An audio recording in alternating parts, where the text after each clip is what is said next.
आज के इस वीडियो में हम देखेंगे बिहार के चर्चित व्यक्ति जो करंट अफेयर्स से रिलेटेड आपका होगा। सितंबर अक्टूबर 2024 तक के पूरे अपडेट्स को हम देखने वाले हैं और ये हमारा पार्ट 1 रहने वाला है। इसमें हमने सिर्फ और सिर्फ उन्हीं व्यक्तियों को शामिल किया है जो आपके पेपर के लिए इम्पॉर्टेंट होगा, यानी एग्ज़ाम के दृष्टि से अगर देखा जाए तो वो एग्ज़ाम्स के पॉइंट ऑफ व्यू से इम्पॉर्टेंट चीज़ें को हमने यहाँ पर इंक्लूड किया हुआ है। ठीक है, तो चलिए शुरू करते हैं और आखिरी तक आप देखिएगा। इसमें हमने पूरे अच्छे तरीके से जो भी महत्वपूर्ण व्यक्ति हैं, जो भी हाल फिलहाल में चर्चा में रहे, उन सभी को शामिल किया और इसके एक दो पार्ट मैं और ला दूंगा ताकि एक जगह सब कुछ आपको देखने को मिले और बाद में मास्टर वीडियो बना देंगे ताकि आप रिवीजन करके जाएं। तो चलिए शुरू करते हैं। सबसे पहले बात करते हैं कि बिहार लोक सेवा आयोग यानी बीपीएससी के अध्यक्ष कौन है। तो ध्यान रखिएगा, बीपीएससी के अध्यक्ष बनाए गए हैं परमार रवि मनुभाई। परमार रवि मनुभाई। इससे पहले अगर पूछ लिया जाए कि ये किस पद पर आसीन थे, तो इससे पहले खनन एवं भूतत्व विभाग के अपर मुख्य सचिव के रूप में ये कार्यरत थे परमार रवि मनुभाई। विधानसभा के अध्यक्ष कौन है? तो बिहार विधानसभा के अध्यक्ष हैं नंद किशोर यादव और इन्हीं से मिलता जुलता नाम उपाध्यक्ष का भी है, नरेंद्र नारायण यादव। नरेंद्र नारायण यादव। तो ये दो नाम याद रखना है। अब बात करिए मुख्य न्यायाधीश कौन है। तो देखिए, पटना हाईकोर्ट के मुख्य न्यायाधीश वर्तमान में देखा जाए तो के विनोद चंद्रन, जो कि 44वें ये मुख्य न्यायाधीश है। प्रथम मुख्य न्यायाधीश पटना के कौन थे? तो जेम्स चेमियर याद रखेंगे, जेम्स चेमियर। आज़ादी के बाद प्रथम भारतीय मुख्य न्यायाधीश पटना के कौन बने थे? यानी आज़ादी के बाद प्रथम भारतीय पटना के मुख्य न्यायाधीश थे लक्ष्मीकांत झा। और अगर उसी तरह से पूछा जाए कि पहली महिला मुख्य न्यायाधीश कौन थी, तो रेखा दोषी।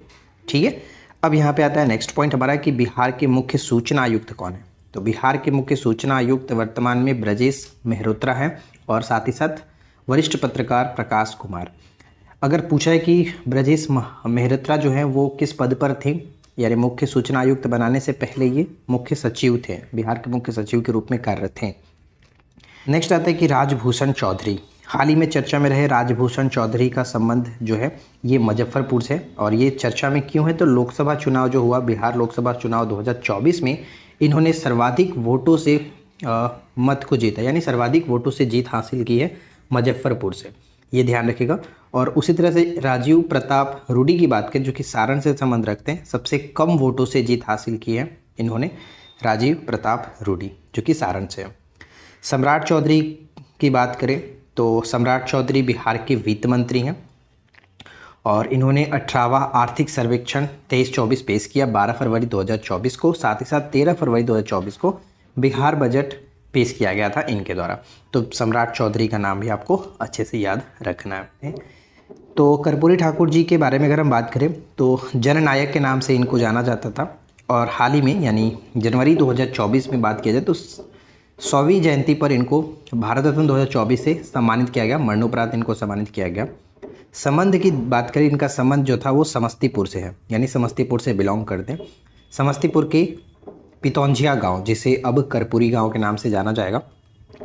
बिहार के 2 बार ये मुख्यमंत्री रह चुके हैं। 1952 में पहली बार सोशलिस्ट पार्टी के उम्मीदवार के रूप में ताजपुर निर्वाचन क्षेत्र, ध्यान रखिएगा, ताजपुर निर्वाचन क्षेत्र से विधानसभा चुनाव को इन्होंने जीता था। तो यहाँ तक मुझे नहीं लगता है कि कोई डाउट्स होगा और जो भी चीज़ें बताई गई हैं उनको अच्छे से ध्यान में रखिए।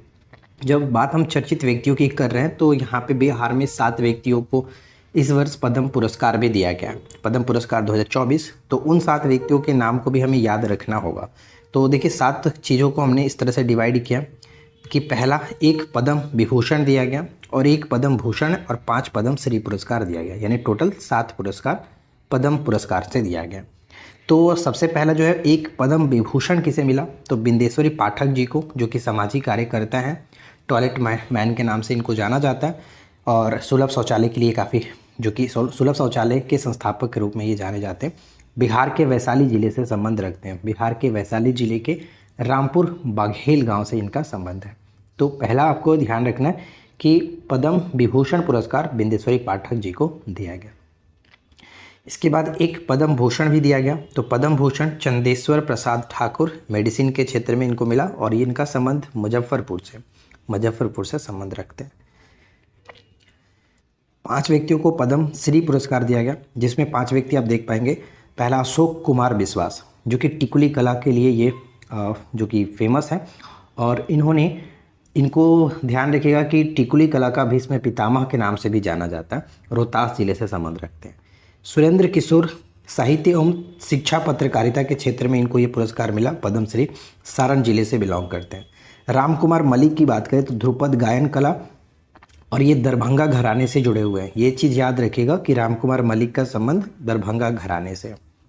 शांति देवी पासवान जो है मधुबनी पेंटिंग में गोद है, और साथ ही साथ ये दो पति पत्नी है, शांति देवी पासवान और शिवम पासवान, दो लोगों को मधुबनी पेंटिंग्स में गोदना शैली कला के लिए इस वर्ष पद्मश्री से नवाजा गया।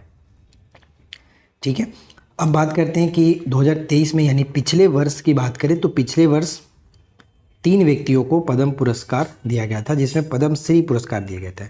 इस वर्ष टोटल 7 दिया गया, जिसमें 1 पद्म विभूषण, 1 पद्म भूषण और 5 पद्मश्री। लेकिन पिछले वर्ष सिर्फ और सिर्फ 3 पद्मश्री पुरस्कार बिहार, जिसमें आप यहाँ पे देख पाएंगे कि श्रीमती सुभद्रा देवी कला के क्षेत्र में, श्री आनंद कुमार शिक्षा और साहित्य के क्षेत्र में, आनंद कुमार सुपर 30 के जो संस्थापक है उनकी बात की जा रही है, और श्री कपिल देव प्रसाद कला के क्षेत्र में। ठीक है, तो ये 3 व्यक्तियों को पिछले वर्ष पद्मश्री नवाजा गया था। अब नेक्स्ट पॉइंट आता है कि श्रेयसी सिंह हाल ही में चर्चा में है, बिहार के जमुई से ये बिलोंग करती हैं। पेरिस ओलंपिक 2024 में चयनित होने वाली बिहार की पहली एथलीट थी हैं, तो ये नाम भी याद रखेंगे श्रेयसी सिंह का। ठीक है, तो देखिए आज की इस वीडियो में हमने इतने सारे व्यक्तियों के नाम को कवर किया, लेकिन इसके अभी और भी पार्ट्स आएंगे जिसमें हम लोग कोशिश करेंगे कि सभी महत्वपूर्ण व्यक्ति जो आपके एग्ज़ाम से रिलेटेड हैं, आपके एग्ज़ाम्स के लिए